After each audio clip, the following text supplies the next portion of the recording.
Hi listeners, this is Lori from Her Half of History. It's March, and in the US that means Women's History Month. I'm celebrating with free to everyone bonus episodes every Monday, all month long. I'm also celebrating with a prize drawing where a listener like you will win some free Her Half of History merch. There are 4 ways to get yourself in the drawing. You can 1. Sign up as a supporter on Patreon, any level. 2. If you're already a Patreon supporter, bump up your current support level. This is cool anyway because if you go all the way to the Her Highness level of support, you get ad-free episodes and bonus episodes all in the same feed on your favorite app. 3. Make a one-time donation. Links to do any of those first 3 options are available on the website, herhalfofhistory.com, and also in the show notes of this episode. The 4th way to get in the drawing is give me a rating or review in your favorite podcast app. This last option doesn't send me any way to contact you, so to get in the drawing, you'll also have to email me a screenshot of it at herhalfofhistory@gmail.com. No matter which option you choose, you'll have my undying gratitude for your support. It really does make a difference as I tell the stories of women in history. Welcome to Her Half of History. My name is Lori. The current series is A Slave, But Now I'm Free. This is episode 4.2, Neaira, a slave in ancient Greece. Before I get going today, just a warning. Nothing in this podcast is intended to be explicit. Not now, not ever. But there is no dodging the fact that Neaira's story is one of sexual exploitation, beginning when she was very young. If that disturbs you, then that is the correct feeling. But if it disturbs you or anyone you're listening with enough that you do not want to listen, I understand that too. Come back next week for a story that's basically real-life Cinderella. All right. For those of you who are still here, let's play a game. I'll give you 5 seconds to name all the famous women of ancient Greece you can. Mythological ones don't count. Ready? Go.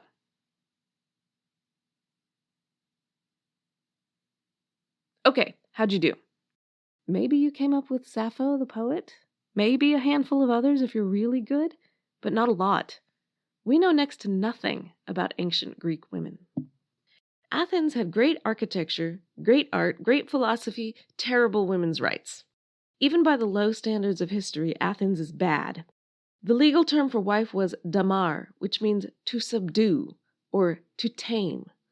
Respectable women were strictly regulated in where they could go, how far they could walk, etc. They were not intended to be seen on the streets. That was for slave women and prostitutes. Some Greek writers rebuked respectable women for daring to be seen even by members of their own households. Female infanticide was common. One interesting way of determining the status of women is to compare the average age of grooms and brides. The farther apart they are, the more unequal the relationship is likely to be. Athens was particularly bad in this respect. Girls as young as 12 or 13 were often married to men of over 30. I say Athens rather than Greece because not all the city-states were the same. Women in Sparta were definitely better off. But most of our sources are from Athens, and they say very, very little about Athenian women other than to rebuke them for crimes like looking out of their windows. So it is a little astonishing that we even know Neaira's story. It's not from some delightful little autobiography. Not from a dedicated muckraking journalist. Nope. We know it from the court records. The speech against Neaira survives. Sadly, the defense's speech does not. As much as I hate taking Neaira herself out of the spotlight, I think it's necessary to explain the court system first, because we're not going to take everything the speech says about her at face value. Athenian society loved lawsuits. But if you are imagining judges in wigs, professional lawyers, juries of 12 unbiased peers, and a dizzying array of procedural rules, you can think again. For one thing, you don't get legal counsel. If you want to bring suit, you do it yourself, or you get help from an unpaid friend or relative. Speaking in court for money was a punishable offense. The jury included 501 Athenian citizens, which was the smallest possible number for this kind of suit. They were selected at random from an even larger pool, but there was absolutely no cross-examination to find out if they had personal bias or prior knowledge of the case. During the trial, the jurors had no obligation to remain silent, nor did any magistrate explain the law to them or discuss what evidence was or was not admissible. They merely listened to or heckled the prosecution for up to a few hours, as determined by a water clock. Then they listened to or heckled the defense for up to a few hours. Then they cast their votes. Job done. So it really did come down to who was more persuasive to an amateur audience composed entirely of men. Many of these men likely knew the participants. Athens was not huge, after all. They likely had opinions on the subject long before the trial even started. Feuds between families were certainly possible, and revenge was considered a perfectly acceptable motive for bringing suit. In fact, it was often emphasized as the reason because it meant that you weren't bringing the suit for personal financial gain. Oh no, much better to be doing it to bring down an enemy who had wronged you. This was certainly true for Neaira's case.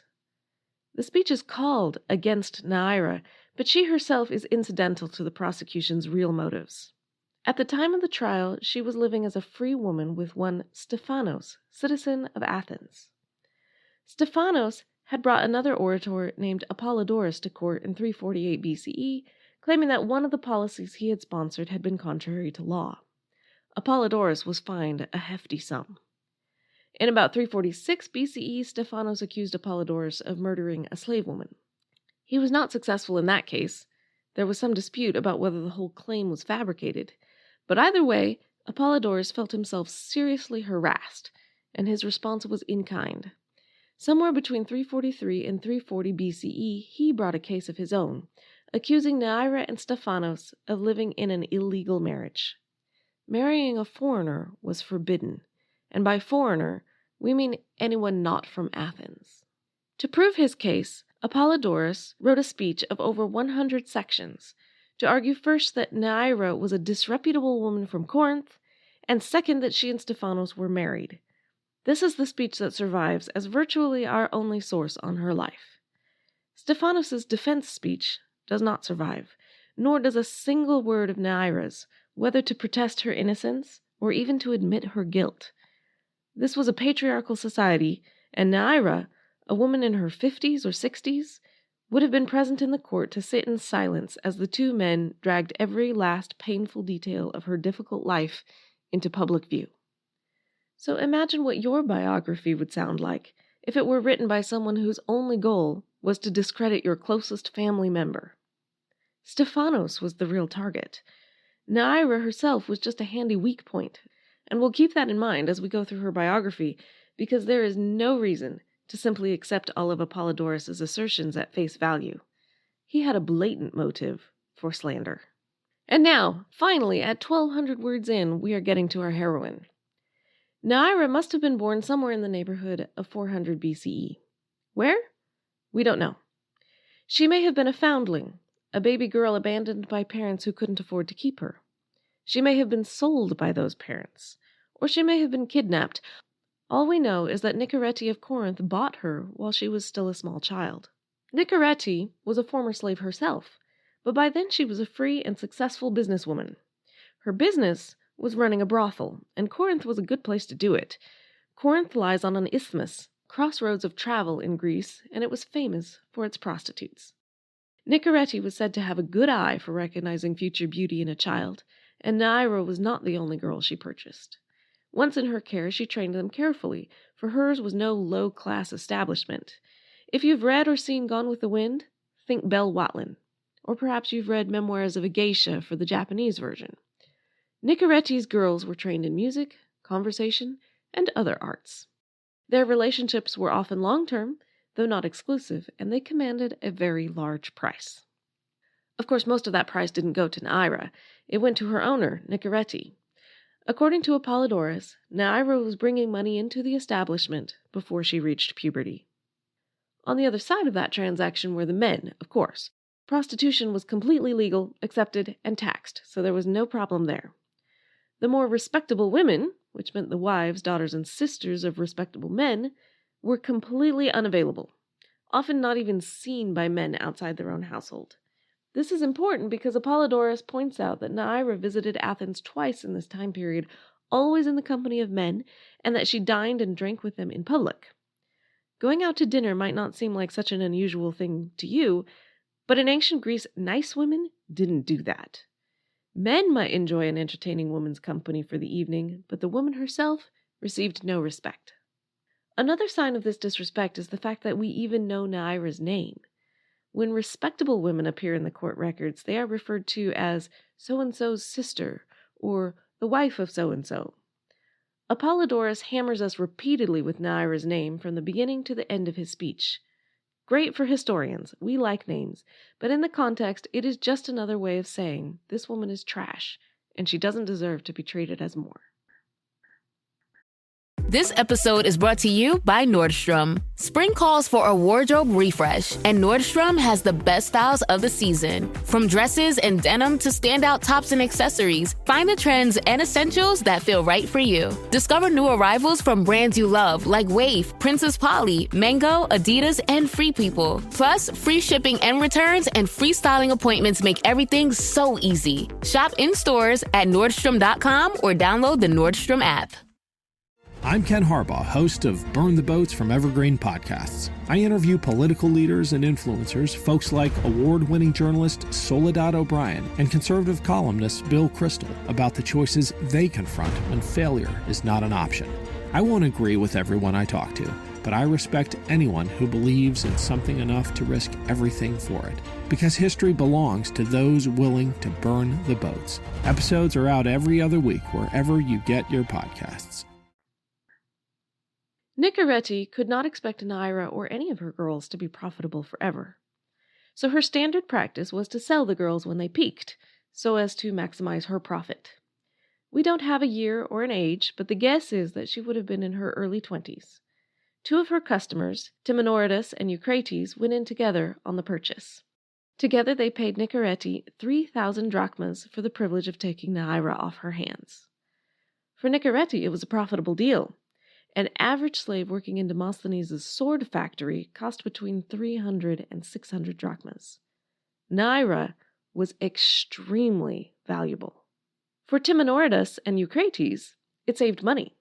According to Apollodorus, they had been previously required to pay the entire household expenses for Nicaretti. Now they owed nothing further, and shared Neaira only between the two of them, an arrangement that was not unique in Greece. What Neaira thought about this change in circumstances, we are given not the slightest indication. She was still a slave, with no control over her own valuable self. But of course she couldn't keep her value indefinitely to her new owners either. It was probably only about a year or so before Timanoridas and Eucrates decided that they'd had enough, possibly because one of them was about to marry a wife who might object to Neaira's presence. Rather than sell her on the open market, these business partners approached Neaira herself with a deal. They would sell her to herself. That is, allow her to purchase her own freedom, they said, for a mere 2,000 drachmas. They are prepared to lose 500 drachmas per person over their original outlay. They only ask that Neaira leave Corinth because they don't want to see her reduced to working in a low-class brothel of the type that less expensive prostitutes frequented. Apollodorus presents these two men as very caring and concerned about Neaira's future, to the point of being willing to take a financial loss for her. But whether it's a financial loss depends on whether they could, at this point, have sold her for more than 2,000 drachmas, and it's questionable whether they could. The mere fact that they thought she would end up in a cheap establishment suggests that she was now considered past her prime. Yes, let me say that again in case you missed it. She is still in her 20s, and past her prime. Her value was sinking. And just where was Neaira, the slave, supposed to come up with even 2,000 drachmas? She certainly did not have so much. What she did have was connections, if you want to use that word, for her former customers. She sent word to them all, and many of them sent her a gift. Not a loan, mind you, a gift. One, in particular, named Phrynion, came himself from Athens, bearing gifts and acting as her representative. The 2,000 drachmas were paid, and Neaira the slave was now Neaira the freedwoman. Phrynion brought her back with him to Athens. He did not technically own her.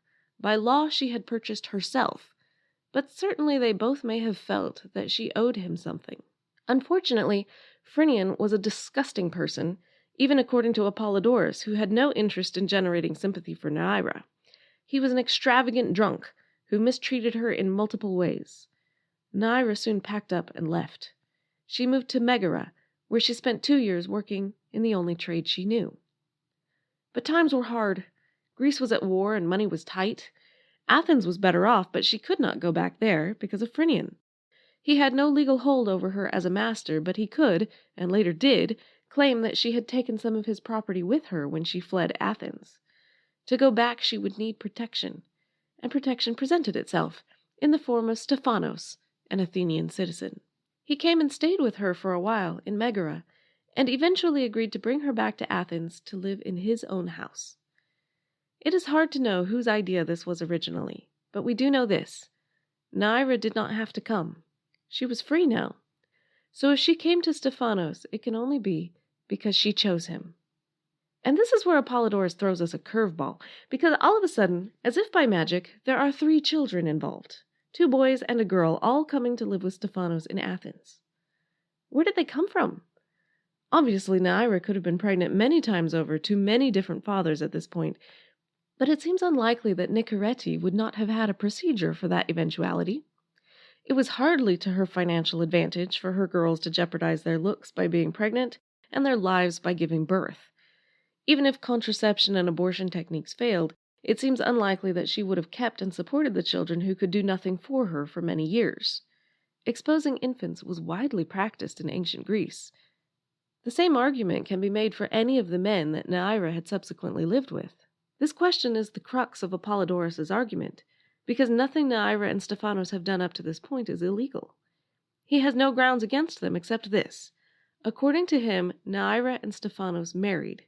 It was illegal for an Athenian citizen, that's Stephanos, to marry a foreigner, that's Neaira. But Athens didn't have a system whereby you went down to the courthouse and signed a license to get married. You couldn't produce a certificate to prove you were married. The difference between living together as husband and wife and just living together was in what happened to the children. Sons of a legal marriage were presented as citizens. Daughters were given in marriage to citizen husbands. So how Stephanos treated these 3 children is the evidence needed to prove or disprove that a marriage took place. And Stephanos does seem to have treated these 3 children well. The 2 boys were presented to his phratry, a kinship group, probably when they were 3 or 4 years old.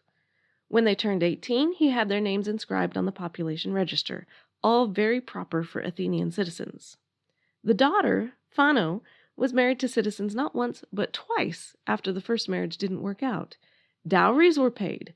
Again, all very proper for an Athenian daughter. According to Apollodorus, this was part of the deal Neaira made with Stephanos in Megara, that he would raise her children as citizens if she came with him to Athens. In reality, you have to wonder how Apollodorus could possibly have known what was said in private between 2 people 30 years in the past. You also have to wonder why, if these 3 children were not proper Athenians, Stephanos was willing to break the law for them. And also why no one in the phratry or the neighborhood had raised objections in the 30 years between Neaira's coming to Athens and this trial. You'd think that if there had been such controversy, Apollodorus would have mentioned it and brought in witnesses, but he's silent about that. Does it not seem more likely that these children were not Neaira's at all, but rather Stephanos' children by a previous Athenian wife, probably a woman who had died? Apollodorus even raises this possibility himself, declaring that if so, he was willing to withdraw from the case. As proof of his version of their parentage, he suggested torturing 2 slaves, whom Neaira had taken with her when she fled Phrynion.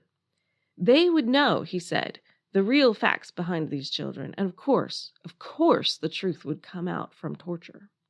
Stephanos, bless him, refused to turn over the slaves to the questioner. Apollodorus had previously suggested this, and he reports that Stephanos said no. Whether this is because he had sympathy for the 2 women, or because he thought that they would tell an inconvenient truth, or because he thought that they would tell an understandable lie to escape the torture, we can only speculate. Apollodorus, in fact, sounds a little desperate. It is just possible that he knew Stephanos, who would speak after him, had witnesses to explain the children's parentage. By asserting that Stephanos did not trust what these slaves would say, Apollodorus is suggesting that Stephanos had already bought and paid for his other witnesses. And Apollodorus has yet more to say about the scandalous doings in Stephanos' household. According to him, Stephanos planned for Neaira to continue her prostitution in Athens, thus supporting his household. In fact, working together, they may have been able to extract more money from the customers because Stephanos, acting the part of the outraged husband, could burst in at an opportune moment and demand to be paid off. Now, it is possible that all this is true, but it is also possible that this is still a smear campaign. Apollodorus has been rather free with the names of Neaira's clients up to this point, but he does not offer a single witness or even the name of a man who paid up under these circumstances. The name that does get mentioned is Phrynian's, because after Neaira's return to Athens, he did try to claim her for himself again. Since we don't know the exact details of her original arrangement with him, we don't know to what extent she really was bound or in debt to him. But we do know, from Apollodorus' own speech, that Stephanos fulfilled his expected role very well. He protected her, and he asserted her rights as a freedwoman and prepared for a court case. It never came to court, because the two men decided on arbitration instead. Arbitration, then as now, was quicker, cheaper, and generally involved a compromise rather than a clear winner and a loser. In this case, the arbitrators decided that Neaira was free, 3 cheers for our heroine, that she was to return to Phrynian any property he had not specifically given her outright, and, here's the real rub, that she was to live alternately with both Stephanos and Phrynian, which sounds awfully like the exact situation she was in when she was a slave, owned by Timanoridas and Eucrates. Again, we have absolutely no hint of Neaira's response to any of this. Phrynian's name now completely drops from the historical record, so we have no idea how long this horrible arrangement lasted, but it seems clear that by the time of the trial he was no longer in the picture. Perhaps he died. At any rate, Neaira was finally able to live full-time with the man she had chosen, and she did live with him for decades. Presumably they were both happy enough to continue the relationship. The remainder of Apollodorus' complaints do not involve Neaira herself, but rather the daughter, Phano. He has a great deal to say on the subject of her first marriage to a citizen, illegal if she were Neaira's daughter, the subsequent breakup, a later affair, a second marriage to a citizen, illegal again if she were Neaira's daughter, and her participation in an important religious rite, both illegal and sacrilegious if she were Neaira's daughter. He is clearly trying to drum up the self-righteous indignation of the jury. How flagrantly this trashy woman and her trashy daughter flouted the norms and conventions of Athenian society. It is possible to drill multiple holes in Apollodorus' argument, but the main crux is this. If Phano was Stephanos' daughter by a previous wife, then the whole issue vanishes. And if she were Neaira's daughter all along, we have to wonder why not 1 but 2 Athenian men were willing to accept her as a wife, and the religious establishment was willing to accept her in an important ritual role. Without Stephanos' rebuttal, we will never really know, and even more frustrating than that is that we also don't know what the jury decided.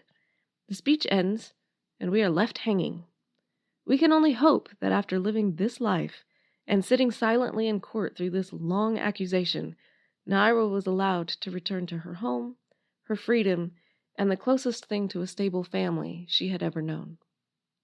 My major source for this week is Trying Neaira, The True Story of a Courtesan's Scandalous Life in Ancient Greece by Deborah Hamill. I'll post a link on the website, herhalfofhistory.com. As always, reviews, likes, and follows are more than welcome. Also, check out the website or the Facebook page or the Twitter page during this series. I really had more women than I could reasonably cover in the series, so at some point during the week, I will be doing short written blurbs about some of the others in between episodes. This week's will be about a slave in ancient Rome, with some similarities to Neaira. If you found this episode too depressing for words, please come back next week anyway. Roxolana's story is far more triumphant and doesn't end on a cliffhanger. Thanks!